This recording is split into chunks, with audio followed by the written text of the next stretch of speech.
Led, you're watching MPC, Mind Power Composition. My man Rings of Saturn. It's all about the production, all about the beats. Stay tuned. Musical influences from like 1984, I was listening to hip hop, old school hip hop, electro, off cassette.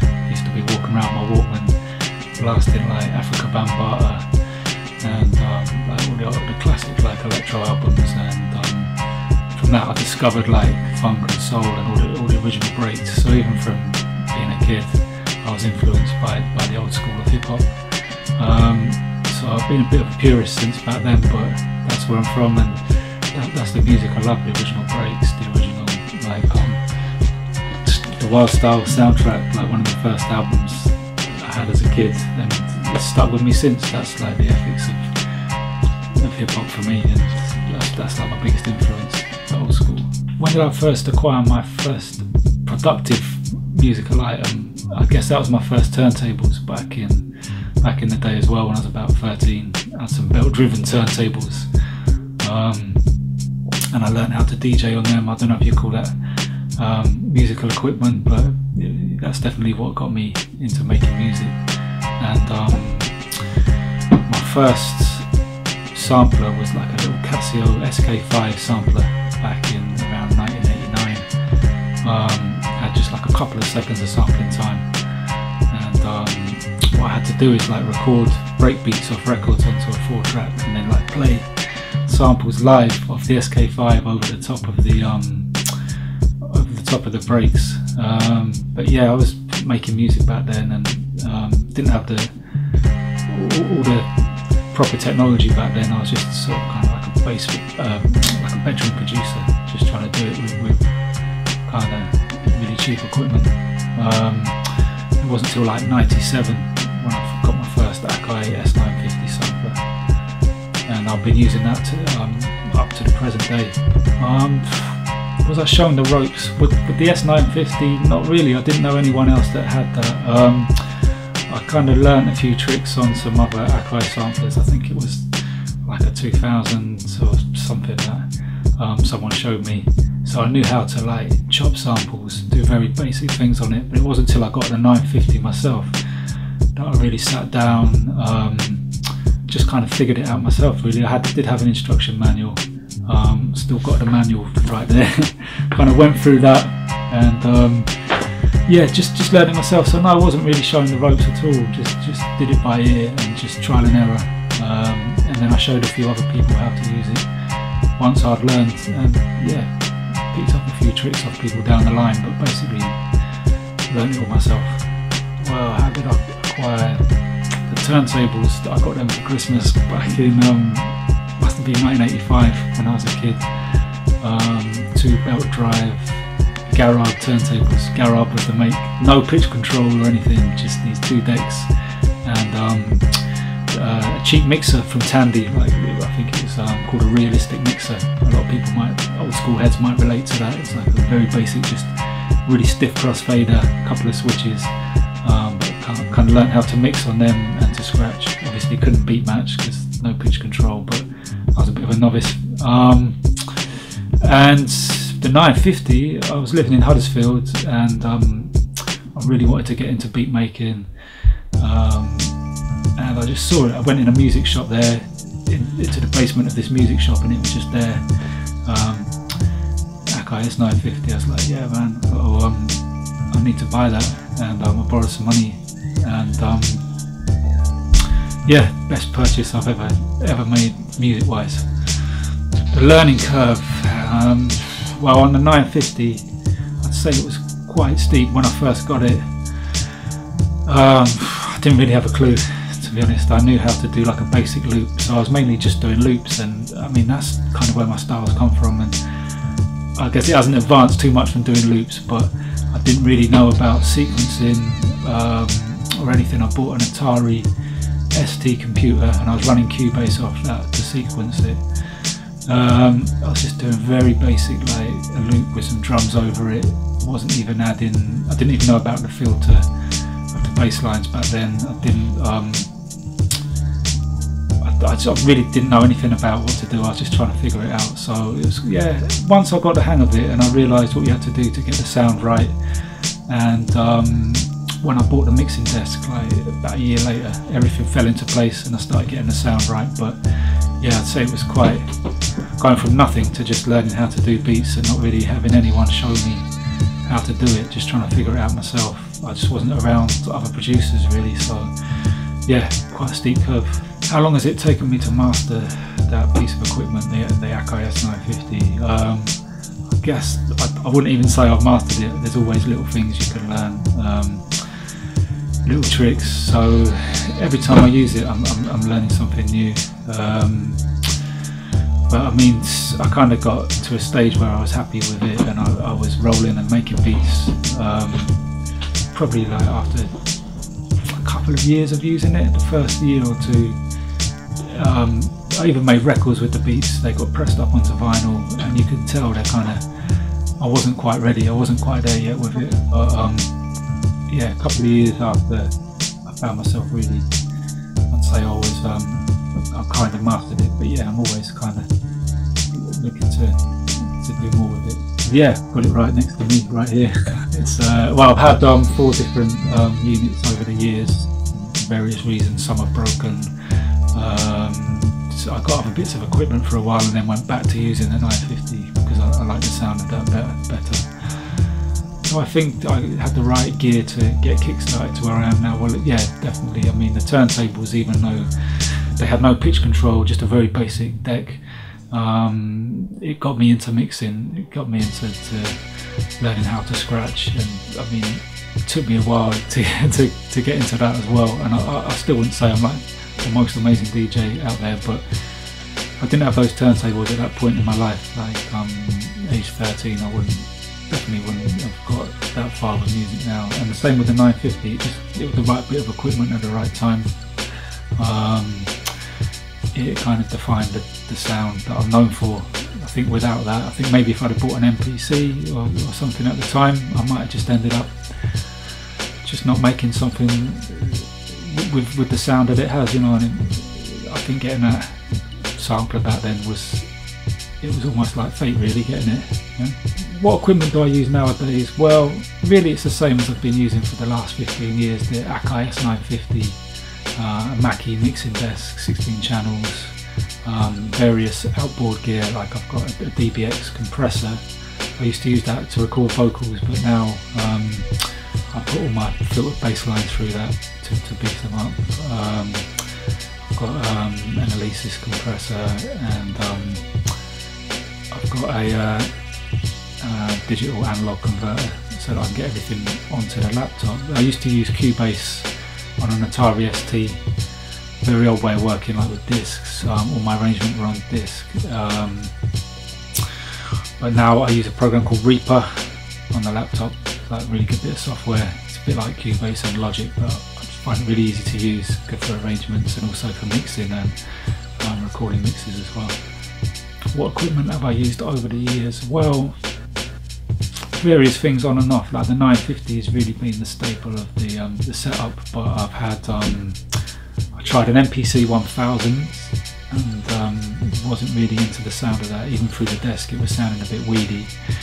I had a MPC 2500 which I really liked, but it kind of broke down on me and I didn't get it fixed. I've used Machine, Native Instruments Machine, which I really like. It's really good for playing around on, but I just haven't got the right kind of sound that I'm happy with yet on that. So I can persevere with that a bit. I've got a Boss 303, again, I've played around on that loads, but I've never made a beat on it that I've been happy to sort of pass on to anyone. So I mean, the staple of the studio has been the Akai S950. I think that's really got the nicest sound out of everything that I've used. Do I prefer hardware or software? Well, both really. I mean, software, I've always used software for arranging beats. I mean, I've used MPCs on and off, but most of my stuff has been done on software, originally Cubase. And I kind of like the fact you can see where all your notes are as well, you can see where your drums are. It makes arrangement really easy. But for the actual sampling, definitely hardware. I haven't found a program yet that's come close to any of the hardware I've sampled with. So So yeah, hardware. Favourite brand of musical equipment? Well, there's two really. There's Akai for the samplers, and especially vintage Akai, you know, anything up to like the 950 and the early MPCs. I think now, yeah, I've never tried the Akai Renaissance, but yeah, I heard that's good. But definitely the old Akai stuff like the 950s and the early MPCs, and also Technics for the turntables.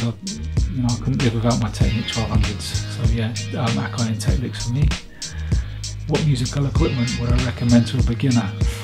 It's kind of hard to say. I'd say if you've got the money, then maybe get some hardware, but it's getting more and more expensive to get vintage gear now, especially like the 950. In the last few years, the price has just shot up. You could get it quite cheap a few years ago. But maybe just pick up like a second-hand MPC 2000 even, or something like that. But just find something that suits you. Just get what you can get within your budget. I think that's what I did originally, and it's more about how you use it, the actual bit of equipment you've got. Really, yeah, whether you've got a laptop with a bit of software, just get what you can and just start making beats, and you'll find your own way with it. So anything, I think Akai if you can, MPC or 950, or you know, if you can afford it, get an SP12 or something. But I don't think anyone can afford those these days, you know. So not someone just starting out anyway. Why did I choose hardware over software for making beats? I think when I started out, there was no comparison really. There wasn't the software there is now for making whole beats. So now you can emulate all the vintage gear and get a real nice sound just on software or machine or whatever you're using, or just any plugins. But back then the software was kind of a bit crummy really, so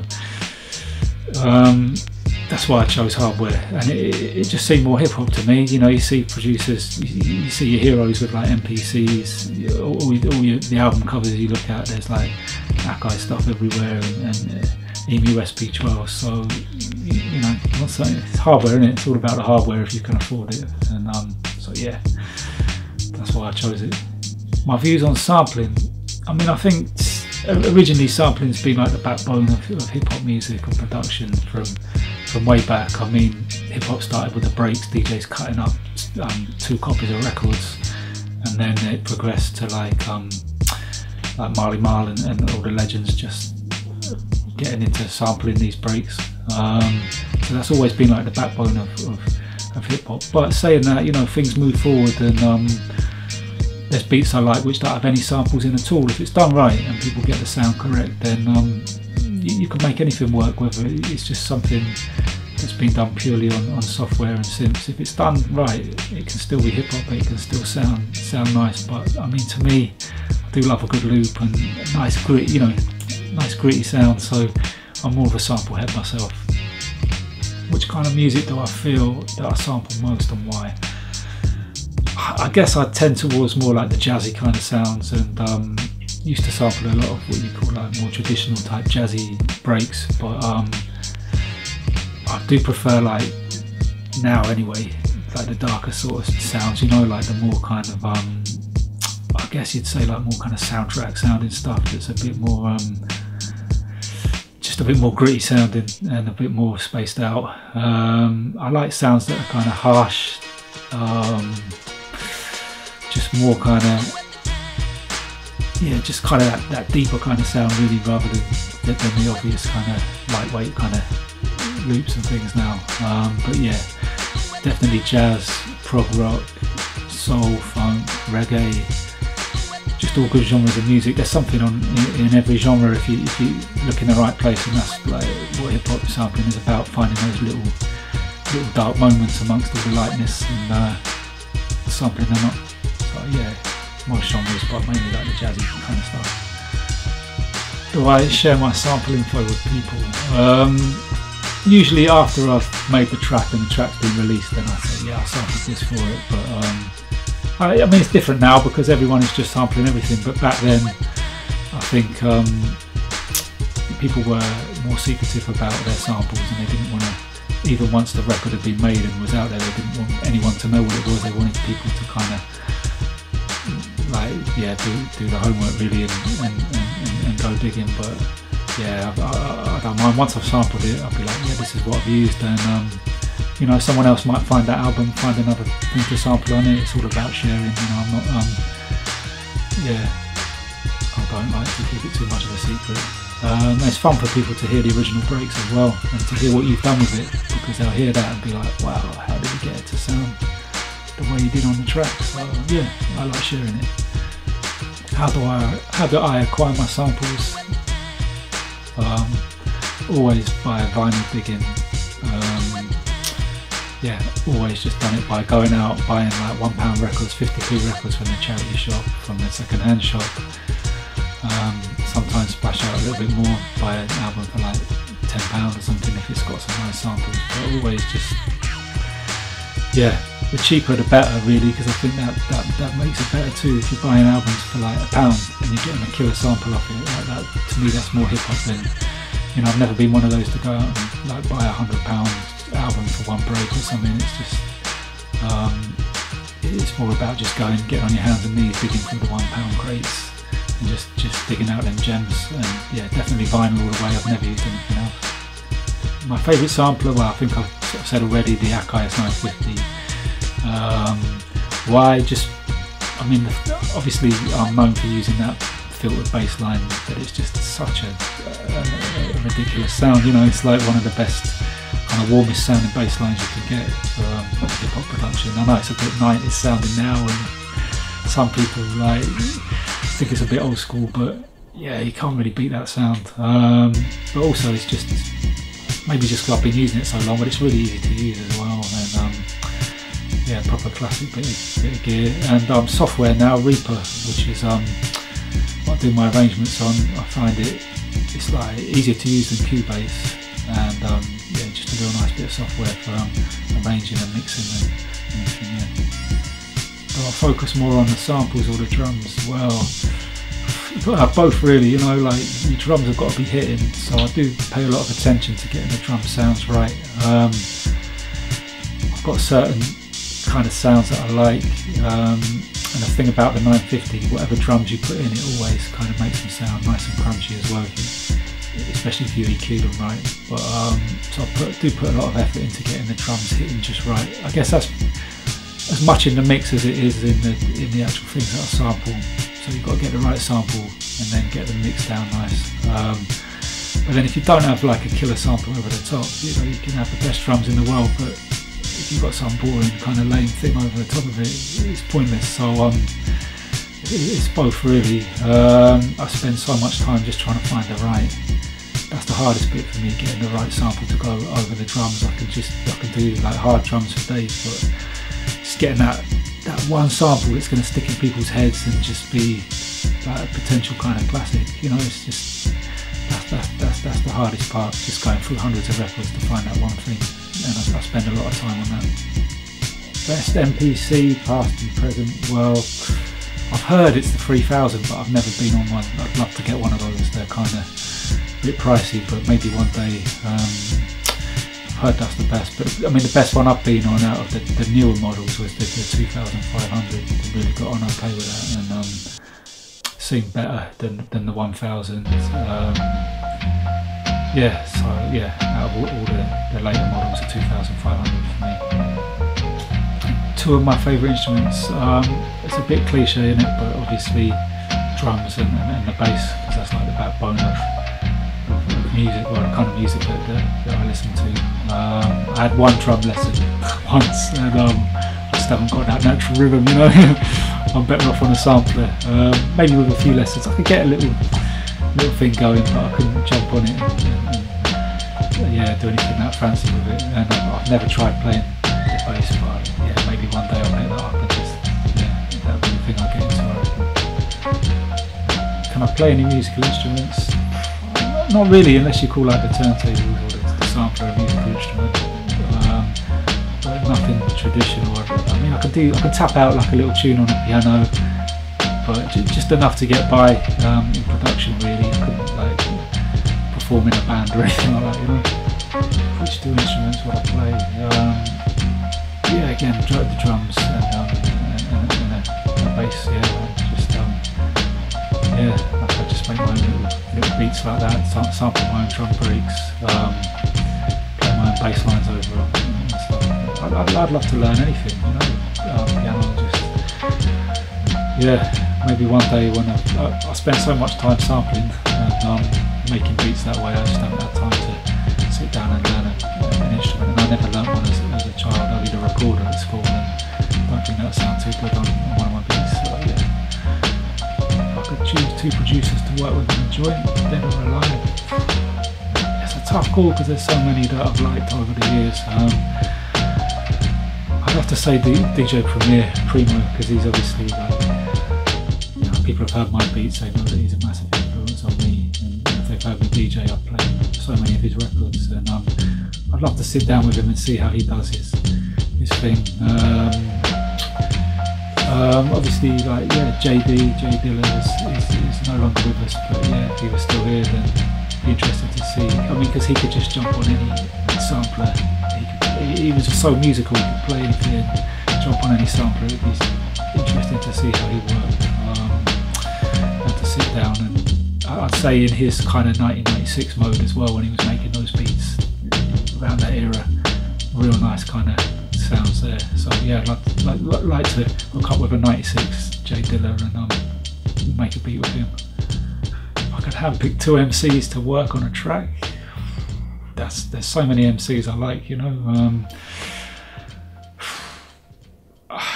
I'd say I'd love to do a track with Slick Rick, because he's like an all-time hero of mine, one of my favourite MCs, one of the biggest personalities in hip-hop ever, and I love all his records, and I think he'd sound pretty good on one of my beats if we looked up. So yeah, Slick Rick, if you're watching, man, just yeah, let's do it.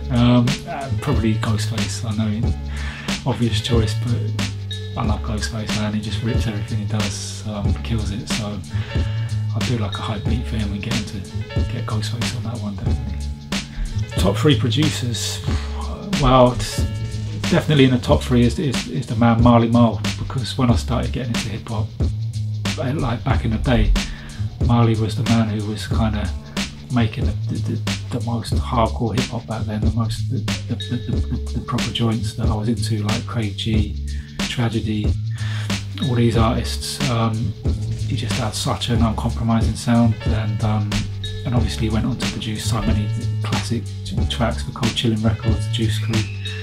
So yeah, Marley Marl he'll always be in my top three producers, and it's a bit obvious, but Pete Rock and DJ Primo, I've listened to and played their records out more than any other producer, I think. I mean, there's people like RZA, Eric Sermon. Also, it's free, you know, it's not enough. There's so many legends that I like. But yeah, I'd say Marley Marl, Pete Rock and Primo, the big three for me. They're the heavyweights. But yeah, so many good ones, man. What am I feeling right now? Okay, well, stateside, Black Milk, I love his beats, man. I think he's got a real good sound. I know he uses a lot of hardware as well, and he just gets that sound right, just really wicked beats, man. And I like Ono from the West Coast as well. He does some crazy stuff. Yeah, I just love all his records, man. I think they're killer. UK, there's just loads of UK people that I could mention. There's Apollo, who's just a legend, of course. I think he just needs to make more records. I'd play him out, man. As a DJ, I'd play all this stuff. It just bangs. Jesus, love his music, man. It's just nothing like it over here. Of course, my man Rings of Saturn, of course, man. He's making some bangers. All the Triple Darkness crew and everyone affiliated with them, I just love their sound. That's my sort of thing. Obviously, people that I've worked with over the years, like Jehst, he's still making some wicked music. Yeah, just so many good people from the UK. Jazz T and Dr. Zygo, man. Every time, I love their stuff. But yeah, too many to mention.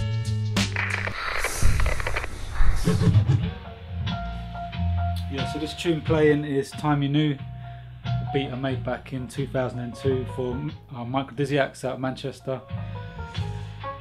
So let this play a minute.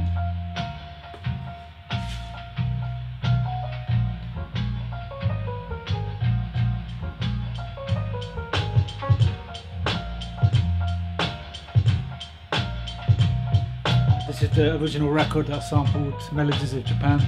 I'll just give a blast of that.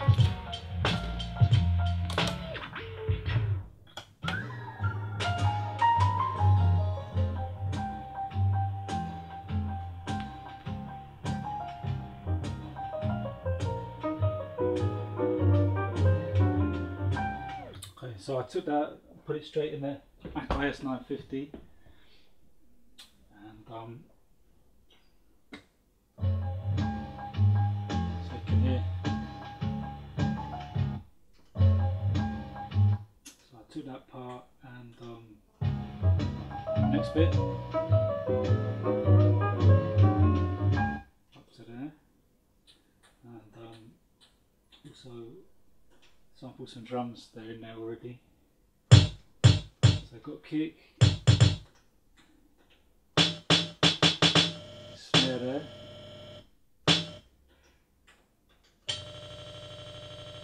and hi-hat, and that's just basic, that's how it was, just kick, snare, hi-hat and the main loop.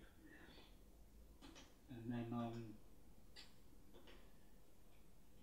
so if I play the arrangement, so I've got the arrangement on Reaper. Originally that would have been on Cubase like years ago, but I'm using Reaper now.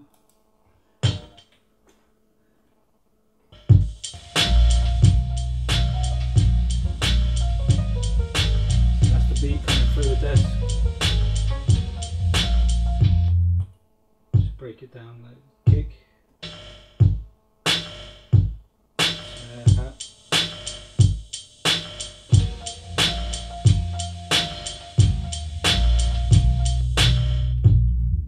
Filtered down the bass line, so like the bass would have just been sounding like this, straight out of the sampler. Kind of beefed it up a bit.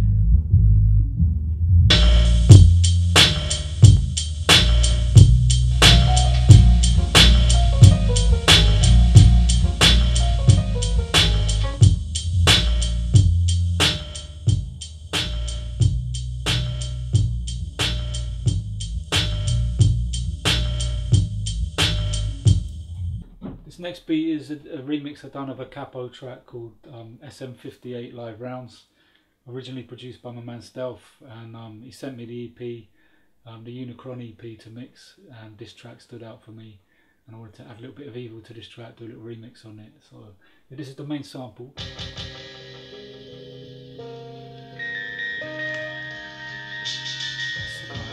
Nice kind of spacey jazzy stuff. Trademark drums, nice and crunchy. The filter of the main sample, and just some sub bass just to fill it out a bit. And then the arrangement is on the Reaper. So like in here I've got, you can see I've got like the kick, snares, everything is arranged on there, and together it will sound like this.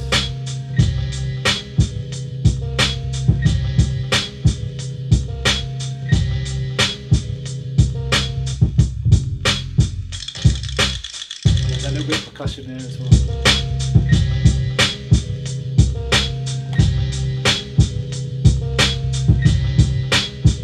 Alright, so I'll play how the tune's sounding with the cuts and the vocals and everything. Some large pro cuts over the top.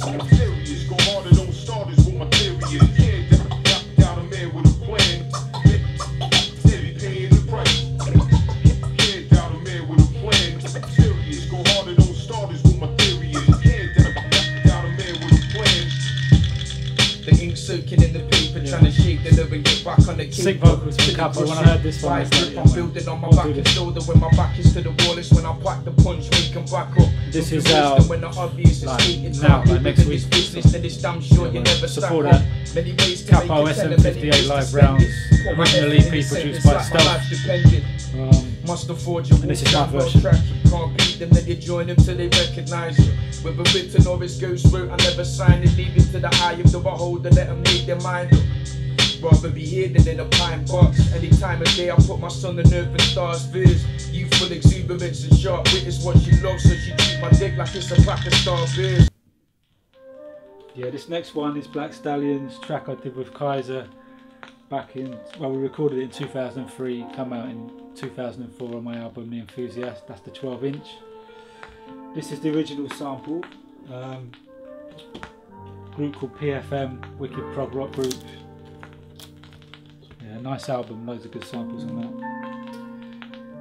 And, yeah, this is the bit coming up that I used, Mad Crackly.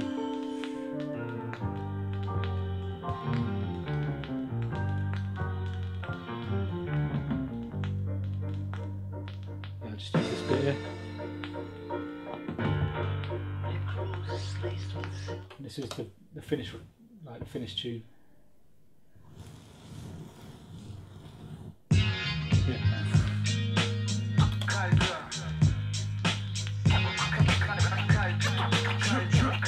So yeah, the track's called Black Stallions because when Kaiser heard the beat, he thought there was a little voice in the background saying Black Stallions, like a little whisper, and it got in his head, so he just called the track that. And him and Terra Firma, Flashnickoff and Scribbler were recording with Jehst, doing loads of tunes with him back then, and he heard this beat and was like, yeah man, just wanted to jump on it. I went up to Jehst and he just wrote the track there and recorded it, and the finished result, one of my favourite tracks I've made. Me and my clansmen will transcend, killing your mans them from London to Land's End. I'm leaving your hands bent for trying to crash the plans meant to earn grand slam by fans them. But our yeah, it's just a simple beat, simple loop and drums, a few drum arrangements, and yeah, that's all it needs, you know? Who's that dude with the sick flow, spit cold? Yeah, Ed, mate, drop it. Yeah, this one's called Alien, featuring Jehst. Quite a well-known track I did way back 2000. I've done a few tracks with Jehst from his Premonitions EP like a couple of years before this, but this was the first track I did with him that I was like, really happy with the sound quality and the way the whole thing was just working. I exist in a state of consistent transition, plan shifting with insufficient ambition. Man, yeah, all the vocals were recorded on an 8-track in my bedroom, and but we got the whole EP mastered at Porky's in London, so it's got a real nice kind of finished sound to it. Sounds really heavy.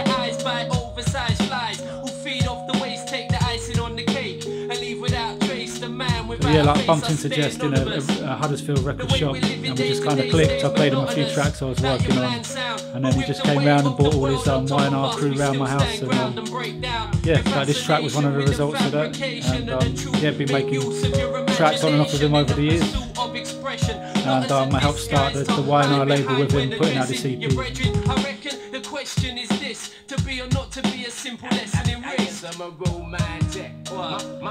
So even back then I was like doing my own cuts on the tracks, just keeping it all DIY, trying to do it all myself. I'll go into the original break. I don't have a record sleeve for this one because I found it in a shop just in a paper, like a white sleeve. And yeah, real nice sample. When I heard this I was like, yeah, gotta loop this one up. There's all this next bit that I didn't use as well, but yeah.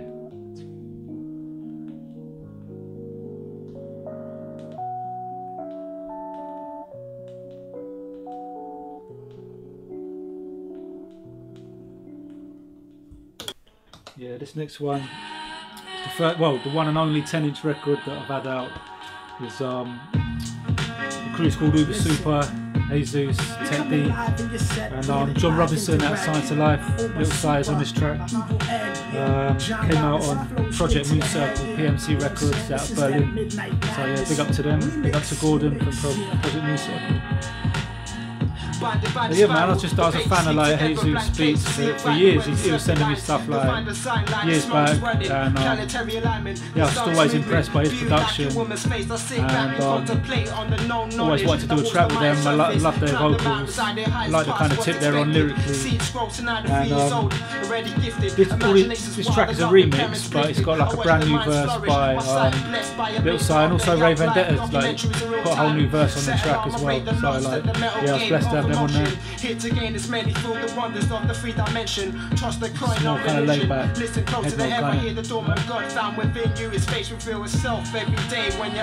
a little vocal sample. I just looped up. The S950's got like a little loop function on it.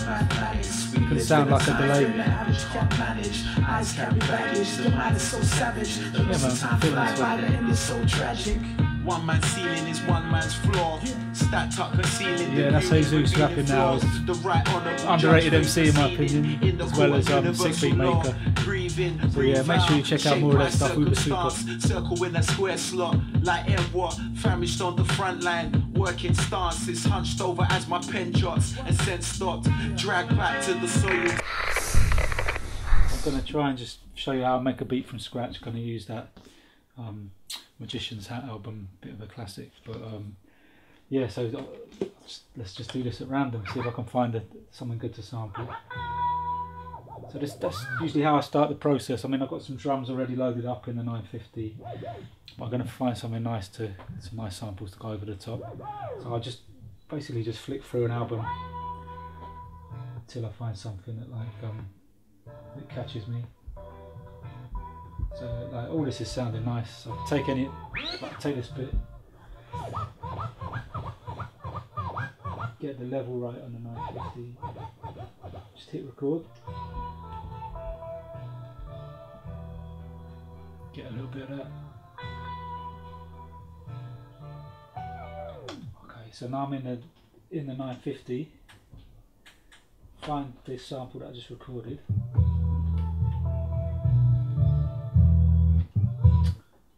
What I need to do next is get like the start point of the sample, so that yeah, it's just starting in exactly the right place. So, yeah, I'm going to take it from there. Sound nice. Okay. So basically, I've already got like a template line arranged here in Reaper. I've got drum pattern, kick snares, hats, and a little bit of percussion, and already got the samples like looped up, so hopefully when I hit play it'll play it, but then I'll just have to get the timings and everything correct, so we'll see how it's sounding anyway.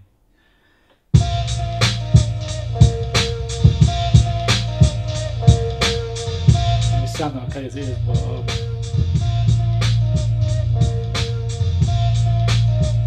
yeah, I'm just going to go with it like that. I mean, it's just simple, man. It's a hip hop thing. You just flip it. So, like, moving over to the desk.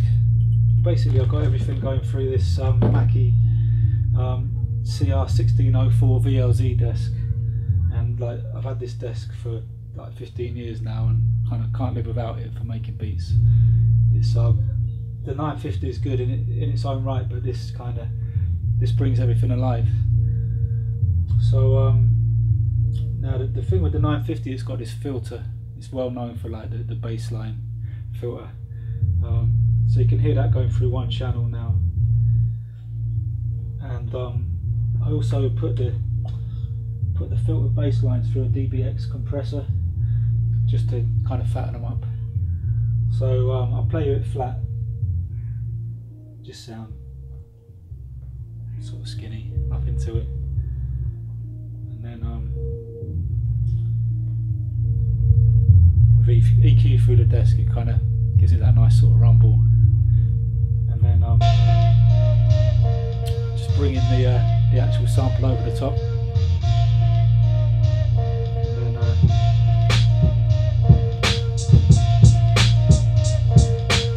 the actual drum swinging. I never use like a swing effect or anything like MPCs have. I just make them have like a natural kind of swing, just by the way I chop the start and end points of the drums.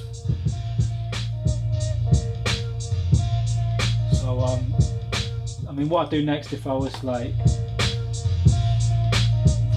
if I recorded MCs on it and I wanted to arrange the track, I'll go into the edit page on Reaper, and also I can I'm triggering samples on this keyboard as well. So I want to fling in an extra snare. I can record it in, or I can just like draw it on here, and I can extend the end of the sample. So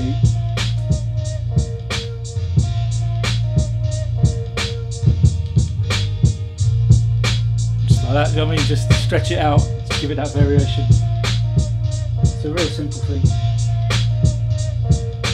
So also on the desk, all the drums are just going through the desk. They're also going through this Elysis compressor. So without compression,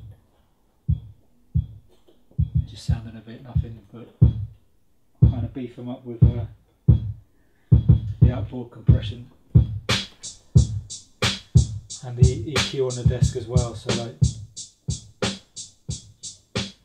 just a real flat sounding beat. I've heard people just make beats like that, and I think, you know, just put it through a mixer, you know, kind of fatten it up. You need to like add a bit of bottom to the kick, and yeah, get everything sounding a bit more crunchy like that.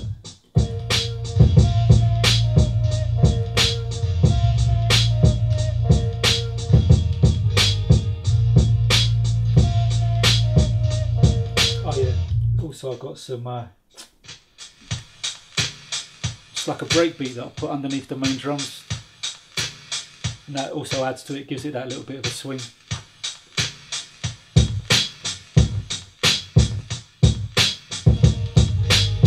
This mix is old now, so some of the channels are a bit like dusty and stuff, but it just adds to the sound.